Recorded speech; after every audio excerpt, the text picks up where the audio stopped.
Quand les nouvelles s'affolent, Métropole fait le point.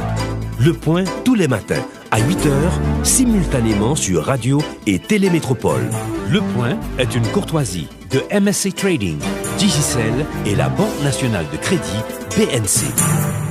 Mesdames, Messieurs, bonjour. Merci de nous rejoindre sur Métropole.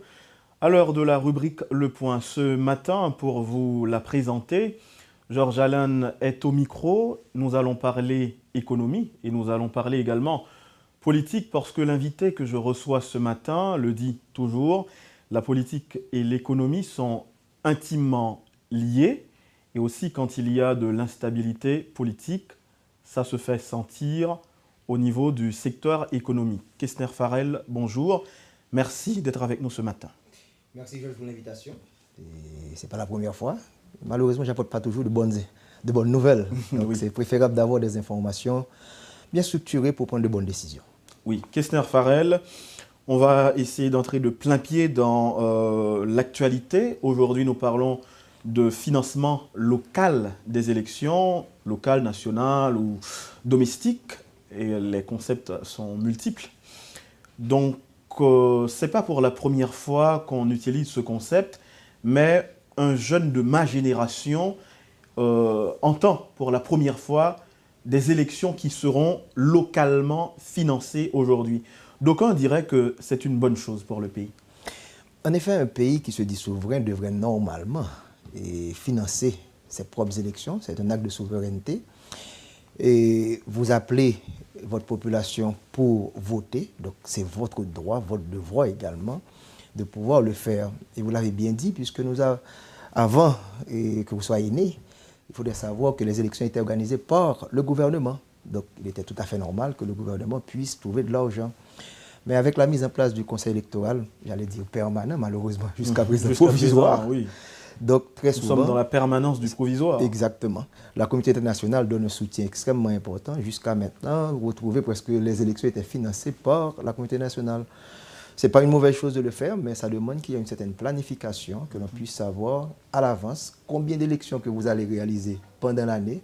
Et le budget, c'est un support pour pouvoir déterminer comment vous allez anticiper tout ce que vous aurez à faire. Donc voilà la raison pour laquelle aujourd'hui, après les élections, je pourrais dire ratées du 25 octobre dernier, on se retrouve encore à parler d'élections en Haïti. Et comme les étrangers ont dit qu'ils n'allaient pas financer, donc on est obligé de le faire. C'est une expérience haïtienne. Vous parlez de planification. Il faut qu'il y ait au préalable une planification pour l'organisation, le financement local des élections. Mais ce n'est pas le cas aujourd'hui parce que c'est comme une surprise.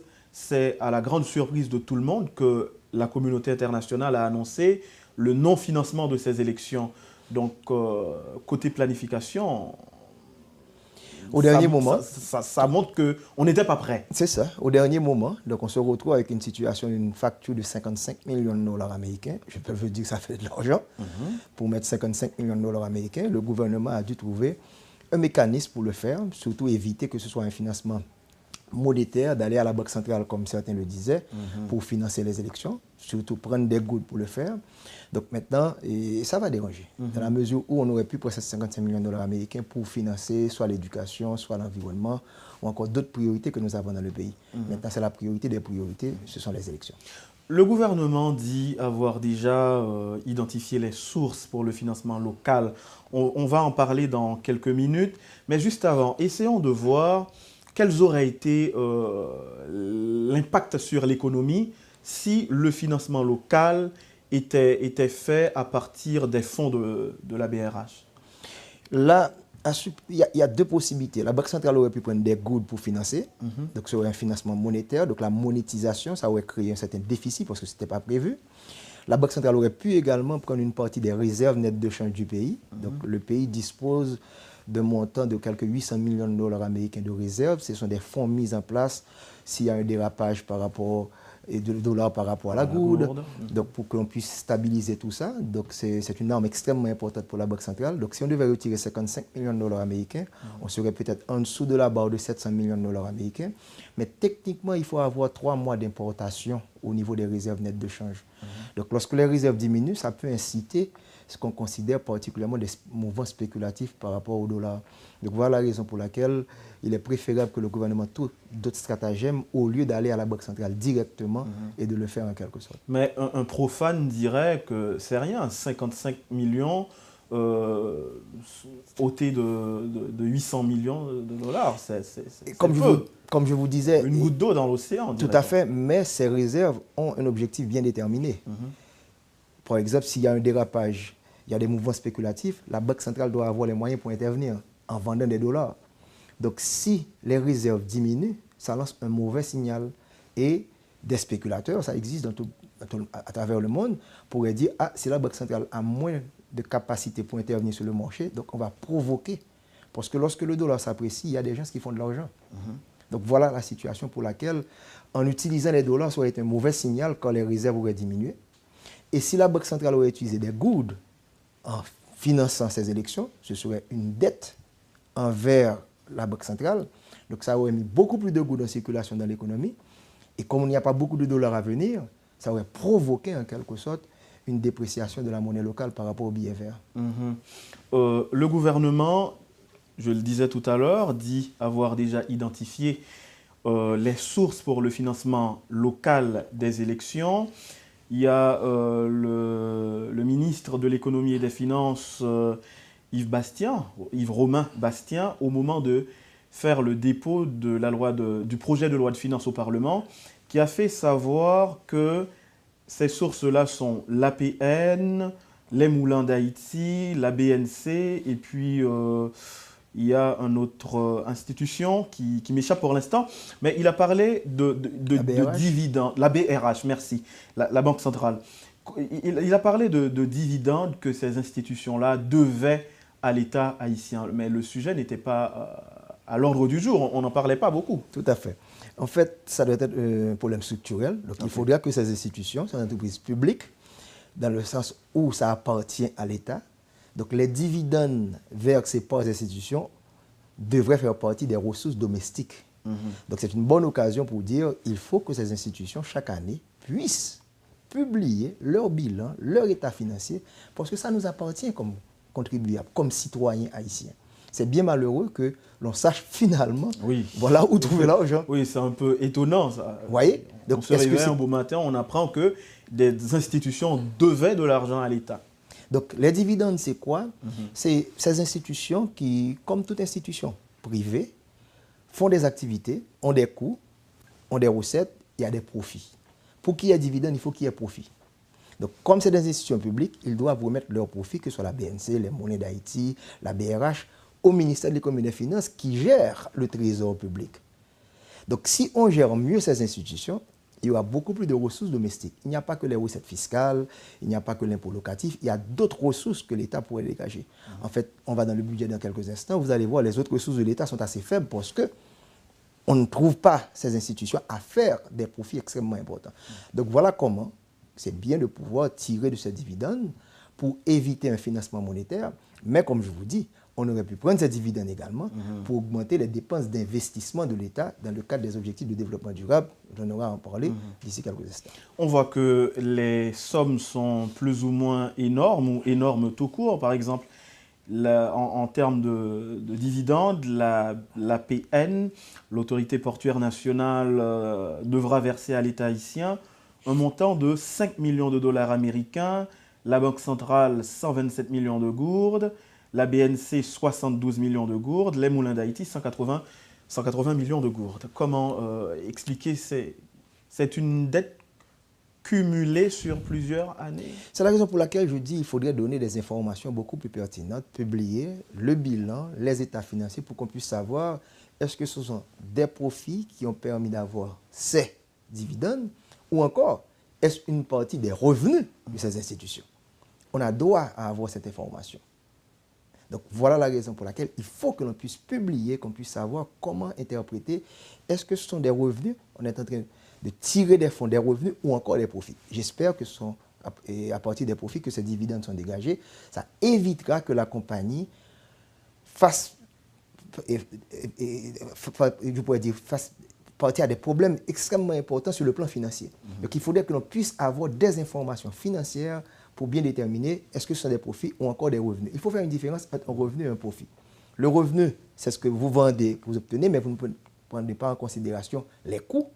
Tandis que les profits, il faut retirer les coûts des revenus pour avoir les profits. Et ce qui reste donne lieu à des dividendes en quelque sorte.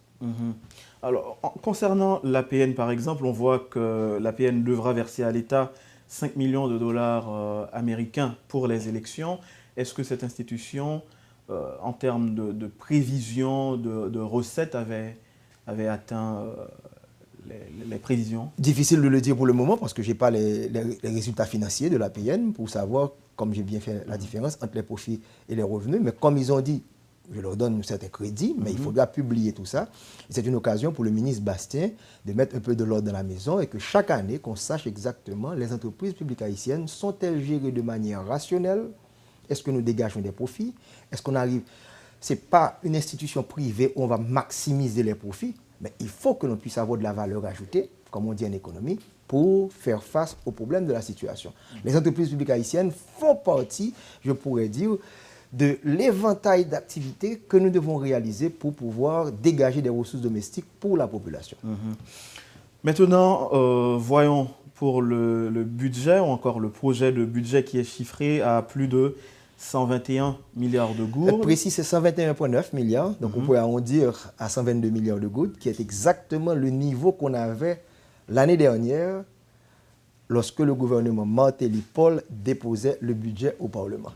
Donc, ce qui veut dire que nous sommes au même niveau de budget, mais avec une population beaucoup plus grande.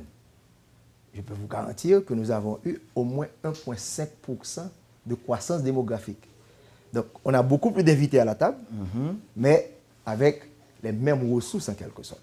Ça vous dit quelque chose. Et les 122 milliards de gourdes, en septembre 2015, on aurait dû diviser à moins de 60.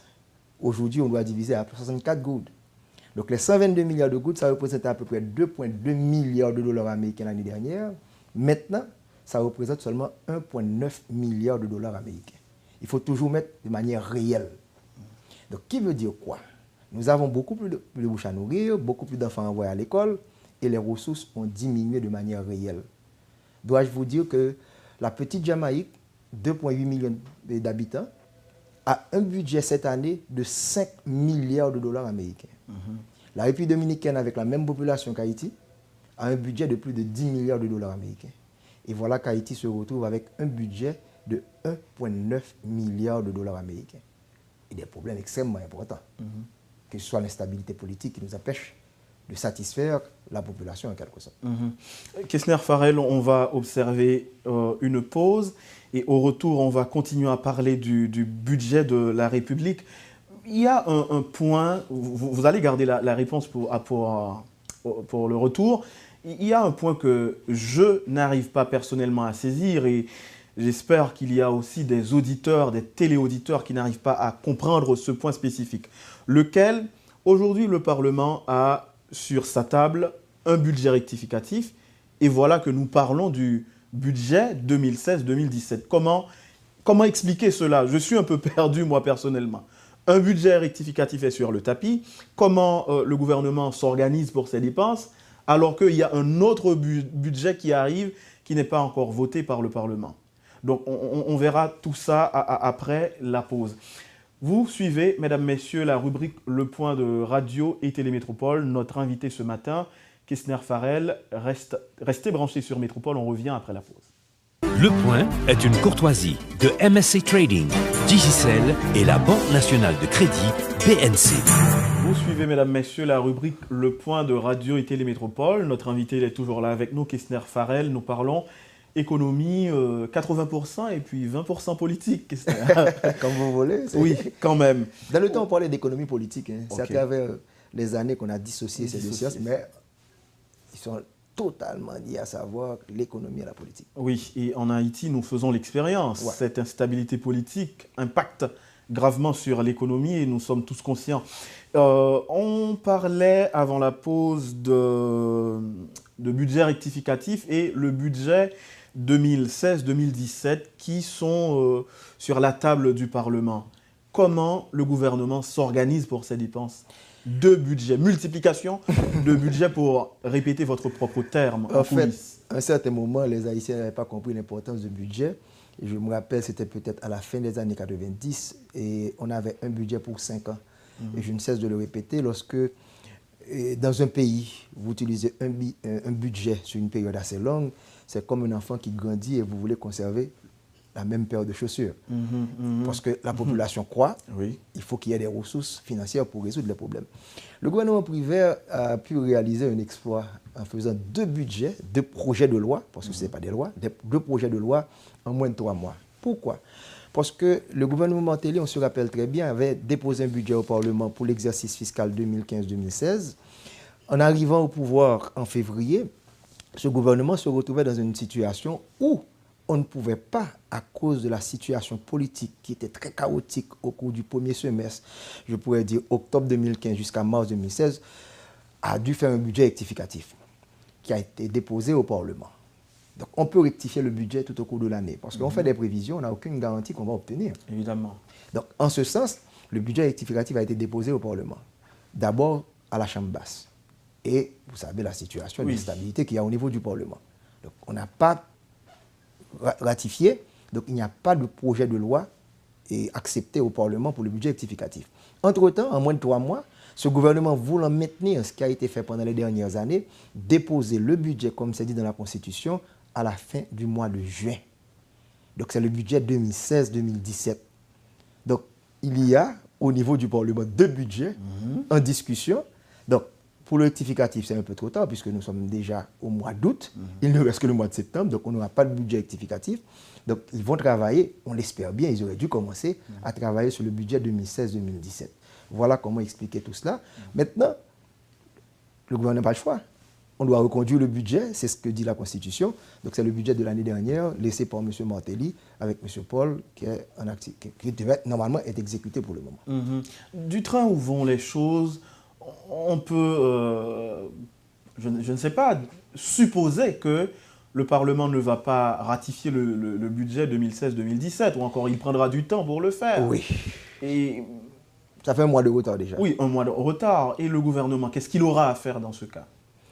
Bon, si ce gouvernement est en place en octobre, on va encore utiliser le budget qui a été mis en place par l'équipe Martelly-Paul. Et les prévisions? Bon, comme c'est à peu près 122 milliards de gouttes, mais il y a eu des réallocations. Donc c'est la raison pour laquelle il faut que ce Parlement, finalement, décide de travailler pour qu'on puisse avoir une loi des finances le 1er octobre prochain.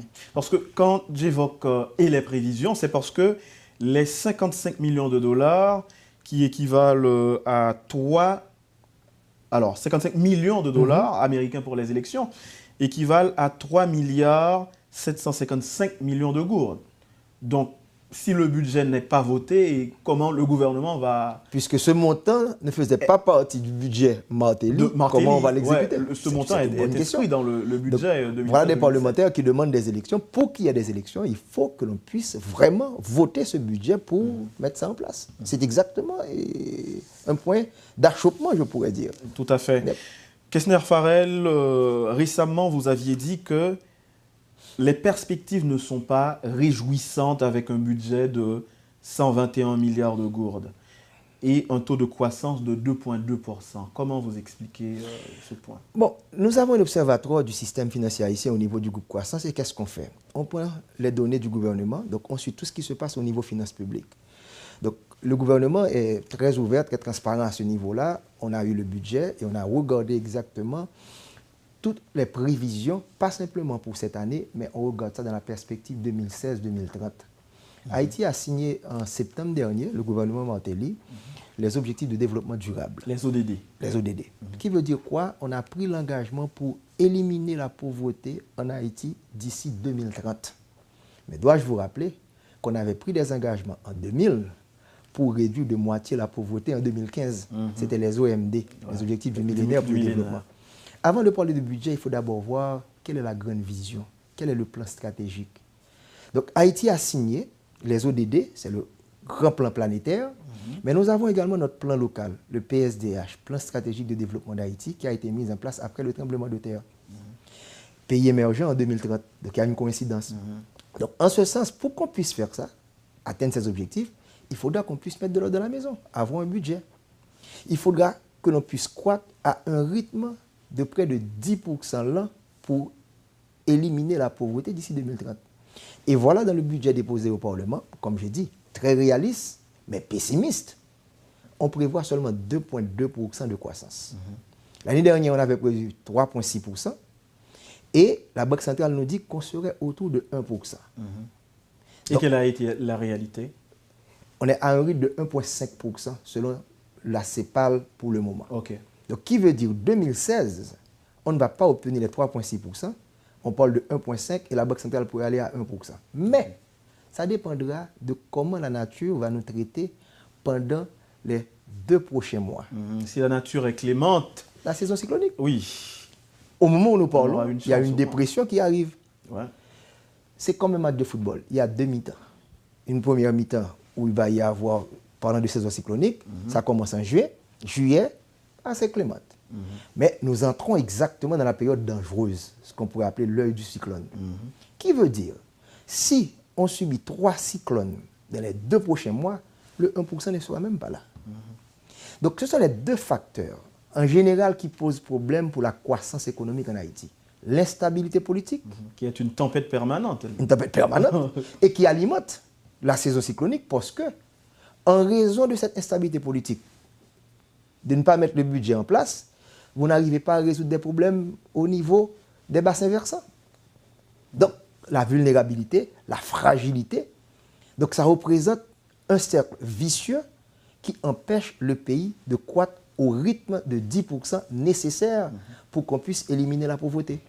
Donc voilà le grand danger où on pourrait ne pas avoir le même 1%, et comme on va croître quand même à 1,5% en termes démographiques, donc vous voyez le déséquilibre que ça va créer au niveau de l'économie haïtienne. Donc on prévoit pour 2016-2017 seulement 2,2% de croissance, avec une décroissance continue au niveau de l'agriculture, avec une très faible croissance au niveau de la construction, très faible croissance au niveau du commerce. Je parle des secteurs porteurs de l'économie haïtienne. Donc, qui veut dire, s'il n'y a pas de croissance dans ces secteurs, pour que le grand public puisse comprendre, il n'y aura pas d'emploi. Donc, le taux de chômage va augmenter. La pauvreté va s'accentuer.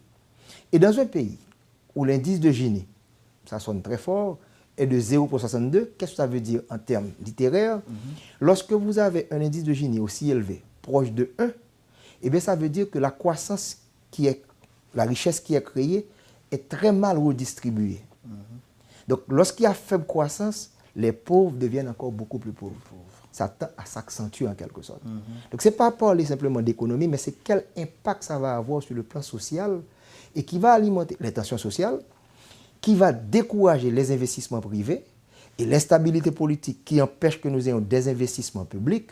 Donc, vous vous retrouvez dans un cercle vicieux, pauvreté, instabilité politique, tension sociale, difficile à briser en quelque sorte. Pas plus tard que la semaine dernière, il y a l'industriel Georges Sassine, qui est le président de l'ADI, l'Association des industries d'Haïti. Il avait qualifié le budget de la République, le budget 2016-2017, de payroll. Est-ce que vous partagez l'avis? Vous avez un qualificatif particulier que vous... Ce qu'il entend par là, c'est lorsqu'il regarde les salaires et traitements, on va pouvoir comprendre ce qu'il a dit. Le budget est composé de 2 parties. Je reprends encore ce que j'ai dit peut-être 3 ou 4 mois lors de ma dernière intervention ici. Ce sont les entrées et les sorties. Comment on entre de l'argent dans le budget haïtien? De 3 façons. Les ressources domestiques, les dons et le financement. Les ressources domestiques, 77 milliards de goudes qu'on compte entrer dans le budget national. Au niveau des dons, 30 milliards, ça vous étonne parce que j'entends jusqu'à présent des législateurs nous dire que la communauté nationale représente plus de 60% du budget. Si on fait 77 divisé par 121,9, ce n'est pas des mathématiques, c'est l'arithmétique, fraction. Ça nous donne à peu près 63% du budget financé par les ressources domestiques. Mais n'oubliez pas, ce sont des anticipations. C'est si toute chose étant égale par ailleurs, si on va avoir les élections le 9 octobre, le 2e tour en janvier, et qu'il y ait un président en février au Palais national, un nouveau président, qu'on va obtenir, on espère obtenir 77 milliards de goudes. Les 30 milliards de goudes, c'est à peu près 25% du budget. Mais comme on parle de 121,9, si on additionne 77 à 30, on n'a pas encore 121,9. On doit rechercher quelques 15 milliards de financement. Où obtient-on ces fonds? Petro-Caribé, qui était de plus de 20 milliards de gourdes. Quelle est la valeur de Petro-Caribé aujourd'hui dans le budget? Pendant les 4 années de Martelly, c'était 20 milliards de gourdes. Ensuite, ça a été réduit à 10 milliards de gourdes lorsque le prix du baril de pétrole est passé de $100 à moins de $50. L'année dernière, dans le budget, c'était 6 milliards. Cette année, dans ce budget, c'est à peu près 4,9 milliards de gourdes. Mais il ne faudrait pas que le baril de pétrole continue à diminuer comme ça se fait au moment où nous parlons. Okay. Donc, on dépend du prix du baril sur les marchés internationaux. Et on va avoir une partie de bons du Trésor autour de 3 milliards. Voilà comment on va collecter les 121,9 milliards de gourdes. Maintenant, je viens à la question que vous avez posée à M. Sassine. L'argent sort de deux façons, les dépenses courantes et les dépenses d'investissement. Les dépenses courantes, ce sont les salaires et les traitements des employés du secteur public. 2 ans de ça, c'était moins de 30 milliards de gourdes. Est-ce que nous parlons là de fonctionnement? Salaire, pas encore le fonctionnement. Pour payer les employés, pour faire fonctionner la machine, il faut payer les employés. Donc, c'est passé de moins de 30 milliards de gourdes. Dans le budget Martelly, avant de partir, c'est passé à 31 milliards de gourdes. Dans ce budget, c'est programmé à 35 milliards de gourdes. Si on prend 35 milliards, on divise par les 77 milliards, les ressources domestiques, ça fait 45% des ressources domestiques du pays pour payer les employés de l'État. Les 80 000 dont on parle pour le moment. Maintenant, le fonctionnement, les biens et services, achat de véhicules, téléphone, voyage, ça avoisine maintenant près de 18 milliards de gourdes. Donc 35 plus 18, vous voyez combien déjà ça fait dans les ressources domestiques. On n'a pas encore fini. Les transferts et subventions, à peu près 7 milliards de gourdes. Par exemple, un député qui cette semaine a une fête champêtre. Et maintenant, l'intérêt de la dette. Petro-Caribé, ce n'est pas un don. N'oubliez pas, ça fait partie du financement. Maintenant, on commence à repayer Petro-Caribé. Cette année, ce sera 2,7 milliards de gourdes. Ça dépasse des allocations, des crédits budgétaires de beaucoup de ministères, dont le ministère du Tourisme, le ministère de l'Environnement. Et voilà qu'il y a une commission d'éthique et d'anticorruption au niveau du Parlement qui nous dit que cette dette que nous avons contractée avec les fonds de Petro-Caribé, l'argent était mal dépensé. Donc on est en train de payer aujourd'hui un montant d'argent pour quelque chose qu'on n'a pas bénéficié réellement selon cette commission de corruption. Donc vous voyez que les dépenses courantes deviennent maintenant un problème pour l'économie puisqu'on dépense beaucoup plus pour faire fonctionner la grande machine de l'État. Ce qui reste, c'est pour les investissements. Et si on parle d'éliminer la pauvreté d'ici 2030, on aura besoin de beaucoup plus de salles de classe, de beaucoup plus de chambres au niveau de l'hôpital, tout ça. Donc on dépense moins d'argent pour les investissements. Donc je peux vous dire, si vous avez un enfant aujourd'hui de moins de 5 ans, qui en 2030 sera peut-être sur le marché du travail, vous imaginez qu'est-ce qui va se passer lorsque cet enfant aura à payer cette dette en quelque sorte. Voilà comment il faudra voir le budget, les entrées et les sorties. Donc il y a une très mauvaise répartition, je pourrais dire. Oui. Alors parlant de répartition, je le vois là, que 21,22 milliards de gourdes, ce qui représente 17,4% du budget. C'est l'enveloppe allouée au ministère de l'Éducation nationale. À l'éducation, tout au moins. Comment expliquer que l'éducation a la plus grande part dans le budget? Les 121,9 milliards de gourdes collectées, qui seront collectées par l'État chaque mois et qui vont être allouées à des ministères, je dois vous dire que sous chaque 100 gouttes dépensées dans le budget, le gouvernement va dépenser, l'exécutif va dépenser plus de 90 gouttes. N'oubliez pas que c'est l'exécutif qui élabore le budget, doit avoir la ratification du Parlement et c'est cet exécutif qui va dépenser l'argent à travers les institutions. Les 5 plus importants postes du budget. Numéro 1, vous venez de citer. C'est le ministère de l'Éducation nationale avec 21,2 milliards de gouttes. Numéro 1, depuis l'année dernière, lorsque le gouvernement Martelly a décidé de diminuer les crédits des allocations de TPTC. TPTC se retrouve en 2e position avec près de 18 milliards de gouttes. En 3e position, nous allons avoir le ministère de la Justice avec 10,7 milliards de gouttes. En quatrième position, nous allons avoir le ministère de l'Économie et des Finances avec 8 milliards de gouttes. Et en cinquième position, le ministère de l'Agriculture avec 7 milliards de gouttes. Est-ce que cette répartition est adéquate selon vous? Bon, n'oubliez pas, c'est l'exécutif qui élabore, mais pour la ratification, le Parlement participe. Ah, ok, il peut toujours avoir des affectations. Exactement. Le Parlement ne peut, la Constitution ne donne pas le droit au Parlement de dire 121,9 c'est pas suffisant. Il faut passer à 130. Okay. Ils n'ont pas cette possibilité. Ils ne peuvent pas réduire non plus. Mais ils peuvent faire des réallocations au niveau du budget. Okay. Et la population, de manière organisée, peut également faire des pressions, des propositions, faire du lobbying, aller au Parlement, rencontrer les commissions pour faire des réallocations. L'exécutif n'a pas le monopole dans la ratification, il a le monopole dans l'élaboration. Okay. Et c'est la raison pour laquelle il faudra qu'il y ait une participation pour qu'on puisse influencer les décisions. Donc ceci dit, vous allez voir que avec une telle allocation, le gouvernement va vous dire, voilà les priorités du gouvernement. Maintenant, il va y avoir des élections présidentielles. Bon, je ne pense pas que ce soit Jovenel Moïse ou encore Jude Célestin ou encore Marie Narcisse qui ont beaucoup de choses à nous dire par rapport à ce qu'ils avaient dit l'année dernière. On aurait pu faire les élections, des débats à partir de ce budget.